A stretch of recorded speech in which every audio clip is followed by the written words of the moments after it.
Australia will spend 130 billion Australian dollars, $79.85 billion to subsidise the wages of an estimated 6 million people, marking a third tranche of stimulus designed to limit the fallout of the coronavirus pandemic on the country's economy.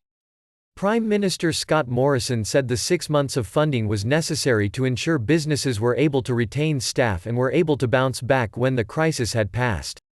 "We must have a running economy to get through this," Morrison said in a televised news conference. "This is an incentive to keep people on, doing actual work. They can keep them on the books, on the payrolls." The JobKeeper allowance brings the country's coronavirus-related stimulus so far to 320 billion Australian dollars, or about 15% of Australia's gross domestic product, as it also ramps up social distancing measures in a bid to capitalise on a slowdown in the growth rate of new infections nationally. Australia has one of the lowest numbers of coronavirus infections globally and reported that the rate of new cases has halved in the past week. Around 4,200 people have tested positive nationally, and the death toll stands at 18. But officials have warned against complacency, and introduced new measures including restrictions to public gatherings to just 2 people and shutting down outside gyms and parks. Several states are bringing in penalties from midnight, including fines of up to 1,600 Australian dollars and the potential of a 6-month jail term for anybody found breaching the new rules. "This is not a time to take the foot off the brake," Deputy Chief Medical Officer Paul Kelly said. At the country's international airports, police oversaw the transfer of Australians returning home to hotels or other facilities for monitored quarantine for 14 days. The majority of Australia's coronavirus cases have been imported.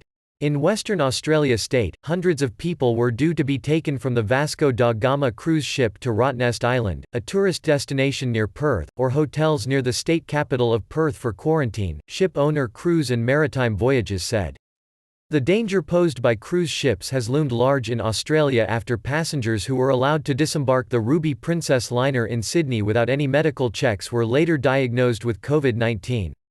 The JobKeeper allowance announced on Monday will provide eligible companies with 1,500 Australian dollars every fortnight for 6 months for each employee. Any company that lost 30% of its revenue can apply for the funds.